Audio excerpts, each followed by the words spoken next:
If you're anything like me, then thinking about how small you really are brings peace. Throughout my life, anytime that I've felt overwhelmed or hopeless or just emotionally out of whack, I think back to I'm just one person out of 8.5 billion, whatever it is now, floating on a space rock in a solar system, right? Our galaxy is 100,000 light years across, with billions, trillions of stars, whatever the number is, billions at least, maybe trillions. And that's just one galaxy, and our observable universe is like 14.5 billion light years, right? It's we can't even fathom it. That's how small we are. We're a grain of a sand on a grain of a sand on a grain of a sand on a grain of a sand. I mean, we're really insignificant. So why do we put all this pressure on ourselves about our lives? We put all this pressure like, oh, we're behind. Oh, we made a mistake and now we're behind. We can't catch up. Now we're doomed forever. GG, can't do anything about it. But like the reality is we're just people floating on a space rock, bro. Everyone is on their own path, to be quite honest with you. And that used to bring me so much peace because I put so much pressure on myself about my life, about knowing what I had to do. And I was just like so uptight. It's like I became such a ball that I started identifying as a ball of energy instead of myself. I started identifying as this anxiety, stressful, like I'm behind, I don't know what to do, yada, yada, yada. I started identifying as that instead of who I really was, who I was made to be. And for whatever reason, thinking about reality grounded me. It brought me peace. And so I started to realize thinking about reality and attaching my emotions to reality must be a better way of doing things than not. And that's my challenge for everybody is, quite honest, to be honest with you, you need to attach your emotions to things that are real. Attach them to the reality of a thing, not your attachment to a thing. The reality is, my car gets me from place A to place B. It's something that I do kind of need to get places in life. And if it broke down on me and I needed to get a new one, I probably would have to. But how much does that actually hurt me? Well, the reality is it's going to cost money, which sucks.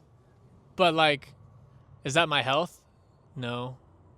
Is it part of my body? Is it a family member? Is it, someone dying? Is it something that's really important to me other than money, other than, my attachment to money and my attachment to this system that keeps us revolving around money? Like, no. But if you ask 90% of people if that happened to them, they would it'd be like they lost a leg. It'd be like a family member died. And that emotional reaction, I've come to find, is just their attachment to the thing more so than the reality of the thing. They're upset about the idea, or they're scared of the monster in their head that is attached to losing their car, more so than actually the reality of losing their car. Do you feel what I'm saying? Hopefully that makes sense. The point I'm trying to make is, the more you concern yourself with the reality of things, the less you will find yourself hopeless and lost and not knowing what the hell's going on. When things happen, they happen for a reason.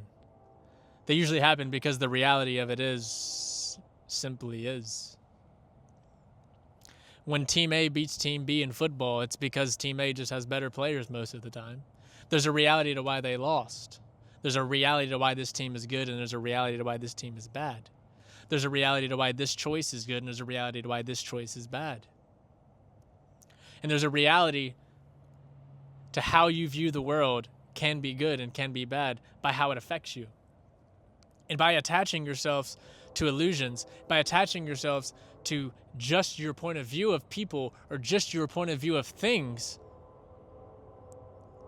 can only lead to misery. It can only lead to bad things. It can only lead to you feeling worse than the reality is.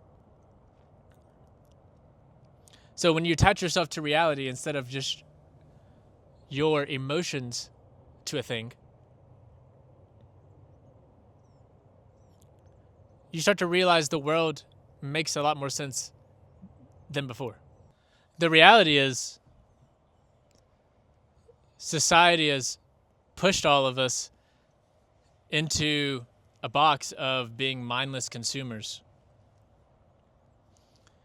And the reality of that is, we, as the children, we were the guinea pigs. We didn't really have a choice in it, per se, because we were kids. And what I'm about to say may sting a little, but I want to explain. We chose to allow them to do that. And all I mean is, nothing happens without our choice. We have the power to change that. We have the power to choose to allow them to do that, and we have the power to choose a different path. That's what I'm saying. That power in choosing is already inside you. It's innate to being human. See what I'm saying? It's in your nature. The world tries to tell you that it's outside of you, that you have to find it. But no, it's more about revealing it from within. It's more about revealing it because it's already innate. It's innate to you. You were born with it. The reality is, we're all not that important. There's not really any pressure on us. So go and do what you want. Go and do what you love. That is your nature. Our nature is to go do what we love. But what we love is not what feels good necessarily. What we love is from the soul. It's from within, right? It's not just what feels good. It's not just like sex or like dopamine hits. As our iPhones have showed us, we can't replace love. We can't replace that from within feeling with simple dopamine clicks. You can't hack the brain like that and get the same result. The reality is, there really isn't any pressure on you outside of the pressure you put on yourself in your head. And you have the power to choose to do anything you want. That is the power within you, my friend. I love you all.